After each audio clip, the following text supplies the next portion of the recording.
Let me know if you've experienced this before in a D&D session. You're playing the game and you get hit by a paralyze effect of some sort. Maybe it's a spell or a ghoul's bite that only ends if you happen to make a saving throw at the end of your turn. You then spend the next hour of real life time failing this saving throw, and because none of your party members have a lesser restoration spell prepared, you just get to watch them play the game until the fight is over or you get very lucky. This has happened to me more than once in the 26 years I've been playing role-playing games. You see, I think D&D in its modern incarnations has a stun problem. A lot of spells and abilities stun or incapacitate or paralyze enemies, and tons of monsters have some sort of effect that takes away the player's turn if they fail but one save. And a lot of them are moderately sticky, in that they're difficult to remove once you're under the influence of them. And I personally think this isn't very good game design. And in today's video, I'd like to dig into, I think, alternatives to hard stuns and how we as game designers can still have gritty and visceral scenes and consequences for failure that don't prevent the players from actually playing the game. Hi, I'm Peter, creator and lead designer of Tales from Elsewhere, and this channel is all about tabletop role-playing game design philosophy, where we dig into a subject every couple weeks and really hone in on how we can be better homebrewers and game designers. So let's hear from this week's sponsor really fast and then dig into this very interesting subject about player agency and playing the game.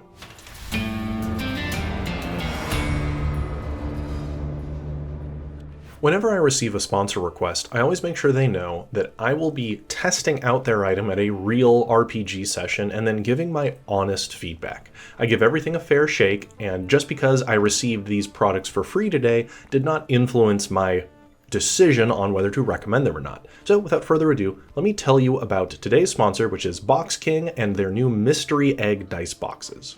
I was sent 3 of these little eggs that contained a random assortment of dice sets. Each set contained the same number of dice, your usual D4 through D percentile, but the styling of each set was random. Didn't know what I was getting. And the sets I got were very attractive dice. The patterns were cool, they seemed of good make, they appeared to be, I believe, resin dice, very solid stuff. But something I noticed right away was that the patterns and styling on these made them kind of hard to see. So one of them was sort of a sci-fi looking dice that was pretty clear to read. One was very crystalline, and another one was like confetti or almost polka dot. And those last two I found very difficult to read when rolling at the table. My vision isn't that great these days, and so I tend to favor high visibility dice. So opening up these dice boxes with random dice inside, I was like, oh, this is cool, but these aren't the kind of dice I would honestly use again at my game table, simply because I don't want to burn precious time having to pick up a dice and confirm the number that I saw on it, because these patterns and stylings did actually get in the way. But the dice boxes themselves were good make, fun to open, and the dice themselves seem well manufactured. I'm no dice goblin though, so I'm probably not the target audience when it comes to these dice, but they were pretty, and looking at their website, there are a lot of varieties of dice. They say hundreds of different dice variants can be gotten in these boxes. So if that is something that you would find interesting, there will be a link below to go to their site. It is an affiliate link, and so any dice you purchase do help out this channel, and as you all know, all the funds from this channel and my Patreon go toward the artists and creatives that help make this all possible. Anyway, that's enough from today's sponsor, Boxking and their mystery egg dice boxes. All right, let's get back to the video. Now, as we often do on this channel, let's define a term really fast. We're going to define stun. Now, different games may call this something different, and even D&D has a wide variety of different tiers of stun that have increasing numbers of penalties. So what is a stun? A stun is anything that prevents the player from acting. When a character cannot do something during their turn, and whatever that turn structure may be, regardless of all of that, it is something that, as a hard rule, prevents player action. And despite them coming in a lot of different shapes and sizes, even within a game like D&D where you have incapacitate versus stun versus paralyze versus unconscious, that running theme is true among all of them. They take away your ability to act during a turn. And let's talk about why I think that's not good design, and then we'll go into some alternatives. Tabletop role-playing games are games, and there are games in which there is a heavy time investment to engage with them, where to play a TTRPG is often to sign up for a 3+ hour evening, and that can be difficult to coordinate. So anytime a game system, or rules, or mechanic prevents a player from playing the game, we have to approach that with significant trepidation, with concern, because if you waste 30 minutes of a player's night just watching everybody else play, by nature of a game mechanic, you've told them that their time is less important. You, as the designer of the TTRPG, are saying, there are mechanics in my game that I am purposefully putting in here that will prevent a player from playing. And that's the underlying part here. There's no choice when incapacitated, when stunned like this. It can be the consequence of some choices, but you're basically saying that there is a mechanic in my game where somebody must sit out for a period of time. And that's just not fun.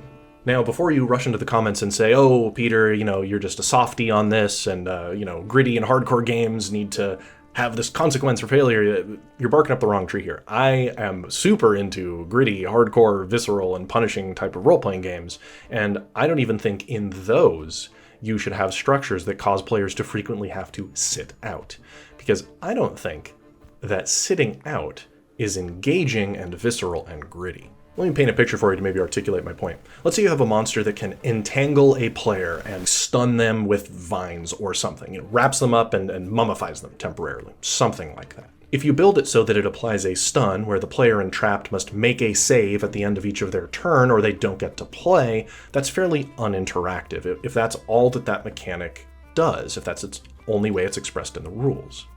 Conversely, if you say maybe the monster shoots a barbed wire around the victim and it will continue to constrict and cut them and crush them like a python if they don't get out, but you say they can try to actively wriggle free or break free, and if they have a knife it's easier because they can try to cut themselves free, or any character can try to cut the wire or break them out, like another player could come up and pull them free. You're not only making it more engaging because now the players have a problem to solve, you're also making it more visceral because the consequences also feel more severe. And that segues naturally into what I think are the two better approaches to these sort of stuns. They are breakout rules, and they are actions with cost. And I'll define what both of these are and give you some examples. A breakout mechanic is one in which the player has a status effect on them that they can actively attempt to break free during their turn, or possibly even with the help of others.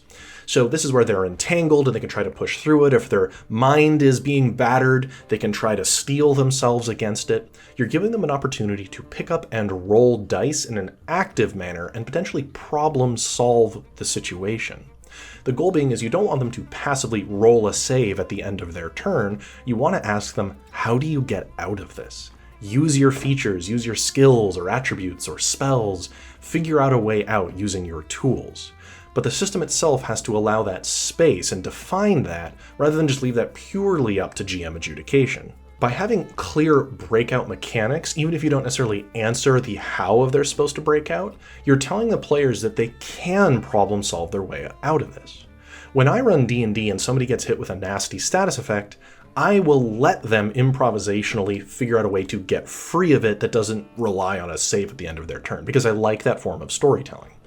But the rules of D&D itself aren't defining that for me, that's Peter layering on top. So I think the rule system should encapsulate a breakout system if you want to have these sort of hard stuns, because then you're also inviting the other players to help break them out as well. And it's important to note that breakout mechanics aren't like the lesser restoration spell in modern D&D. It's not that certain classes or spellcasters or features give you a negate button. It's not just dispel magic. That's not a breakout mechanic. That is a paper button that solves the situation without actually engaging with it. And those have a utility, of course, within modern D&D, but I think they aren't a solution to stuns. That's not the right way to approach it. The better approach is to build the stun itself to have a level of interactivity in that manner. So the other approach, which is also one of my favorites, is action with cost. So instead of denying action, you say you can act but at this cost. So that's going to come in a lot of different forms in a lot of different games. So games that have like stress mechanics, like say Blades in the Dark or Daggerheart, they could have something that says, if you want to act, mark a stress in order to do so. Now you're prompting the player to choose whether or not they're going to be incapacitated for that turn or push through it by pushing their body beyond its limits. That is allowing a gameplay moment to shine through. Now, if that character happens to have all their stress boxes marked or whatever it is for an individual system, well, then they are stunned. But there was a lead up to that of a resource depletion before the really true hard stun took effect. And what I really like about these is they create almost a devil's bargain sort of structure, like, you can do that, but you might really hurt yourself if you do, or sure, go ahead and push through the pain, but you'll regret it tomorrow. That stuff can really enhance horror gameplay, or that gritty and visceral gameplay, in a way that simply turning off the player wouldn't. Now you're asking them to make a hard decision to risk their sanity or their bodily integrity to act on this turn. So they can choose the coward's way out and just wait, or they can push through. That's much more visceral than telling them to just time out. And like I said, this isn't going soft on the players. It's challenging them with difficult decisions, with cost-benefit analysis, and you can make those choices harrowing. It's the classic from the movie Saw, you could get free, but you have to cut off your own foot. Think about using that sort of ideology when it comes to control effects like stuns and incapacitates, particularly if you want something gritty. Gritty doesn't mean you don't get to play. Gritty means you gotta make hard decisions when you play. Now, as we wrap up today's video, I hope, as always, that you found that interesting. This is one of the things that I see debated a lot in online discourse, like in the Tales from Elsewhere Discord server. But before we go, I'd like to shout out one other creator right now who's running a crowdfunding campaign, and that is Indestructiboy, aka Terran, and his game Vagabond. He's doing an expansion to it with new spells and an updated print of his original run, and the Kickstarter is running right now. It'll probably have maybe another week or two left by the time this video is launched. Indestructiboy is a great resource for the indie RPG community. He's very transparent about his process, and he has been a great resource for me personally in my own crowdfunding endeavors. So if that's something you'd think is cool, check out the link below to his Kickstarter. Vagabond is a very cool rules medium pulp fantasy role-playing game that is a very lean and mean system. It is clean, it is efficiently made, and the layouts are crisp and easy to read. Great reference book, can't speak highly enough about it. So check that out if that's something you're interested in. While you're down there looking at links, consider hitting the like and subscribe as usual for a YouTube channel, and I hope to see you here next time on Tales from Elsewhere.